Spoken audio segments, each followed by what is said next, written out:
వాళ్ళకి చెప్పాను. ఇలా ఉండగా మహారాష్ట్ర ముంబైలో కరెక్ట్గా ముంబైలో ఇలాంటి పిజ్జా షాపులు 22 ఉన్నాయి. మనం ప్రతి షాప్ చుట్టూ జాగ్రత్తగా వెతికితే ఈ పిల్లలు ఎక్కడో ఒక దగ్గర ఖచ్చితంగా దొరుకుతారు. ఒక పక్క పిల్లల్ని వెతుకుతుంటే ఇంకొక పక్క నేను హోటల్లో వీడియో ఎలాగైనా చేయాలన్న దీంతో ఇంకొంతమందికి ఫోన్ కాల్స్ చేసి మాట్లాడుతున్నా. సరిగ్గా 2 రోజుల తర్వాత నాకు ఒక మెసేజ్ వచ్చింది. సార్, ఇంకొన్ని రోజుల్లో రాయల్ 101 డైనింగ్ హాల్ బుకింగ్ అందుబాటులో ఉందని మీకు చెప్పడానికి ఆనందిస్తున్నాను. కావున మెయిల్ ద్వారా మీకు పంపిన కాంట్రాక్ట్ సైన్ చేయండి. కాకపోతే ఒక షరతు, సోషల్ మీడియాలో పోస్ట్ చేయడానికి ఏ వీడియో తీయడానికి అనుమతి లేదు. గానీ నేను ఇది ప్రపంచానికి చూపించితేరా మనకి రికార్డ్ చేయడం తప్ప వేరే ఆప్షన్ నాకు ఖచ్చితంగా తెలుసు.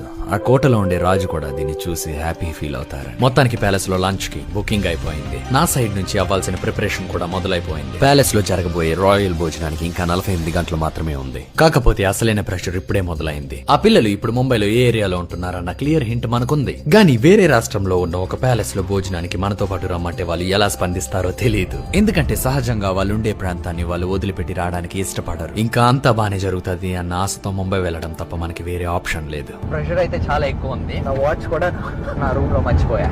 లిటరల్ గా సో మచ్ ప్రెషర్. చూద్దాం ఏమవుతుంది. ముంబై కన్నా ముందు నన్ను కలవడానికి ఎంతో దూరం నడిచి వచ్చిన నా సబ్స్క్రైబర్ ని కలవడానికి ఒక ఎయిర్పోర్ట్ కి వెళ్ళా. వాళ్ళతో మాట్లాడుతున్న నా మైండ్ లో మాత్రం ఆ పిల్లలు అండ్ వాళ్ళ ఫ్యామిలీ మనతో రావడానికి ఒప్పుకుంటారా లేదా అన్న క్వశ్చనే నడుస్తుంది. మొత్తానికి ముంబైకి నా ప్రయాణం మొదలైంది.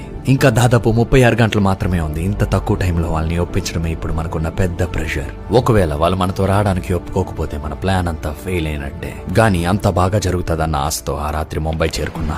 రాయల్ లంచ్ కు ఇంకా 24 గంటలు మాత్రమే ఉంది. ఈ అద్భుతమైన ముంబై సిటీలో నా ప్రయాణం మొదలైంది. ఇంకొంచెం సేపట్లో మనం ఆ వీడియోలో చూసిన పిల్లల దగ్గరికి నేను చేరుకోబోతున్నా. విపరీతమైన ట్రాఫిక్. నేను ఆ ప్లేస్ కి దగ్గర పడుతున్న కొద్ది నాలో ఎక్సైట్మెంట్ ఎక్కువ అవుతుంది.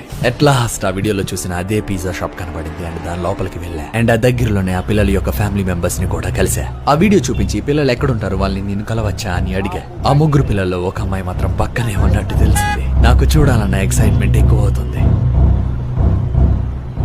మొత్తానికి ఆ 3 పిల్లల్ని కలిసా. అండ్ అసలు ఆ రోజు ఏం జరిగిందో చెప్పమని వాళ్ళ కుటుంబ సభ్యుల్ని అడిగా.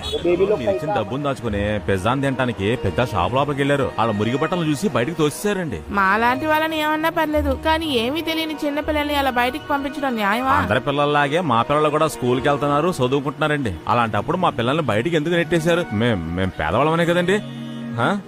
మేము కూడా మీలాగే మనుషులం కదండి. మమ్మల్ని ఎందుకంటే మరి ఇంత దేశంగా చూస్తున్నారు? పేద పిల్లలని చెప్పి మరి సులకన చేయకండి. వాళ్ళు చెప్పిందంతా విన్నాక మీ పిల్లలకి జరిగింది రేపు పొద్దున్న ఇంకొక పిల్లాడికి జరగకుండా ఉండడం కోసం నేను ఒకటి చేస్తున్నా. దానికి మీ సహకారం కావాలి అని చెప్పా.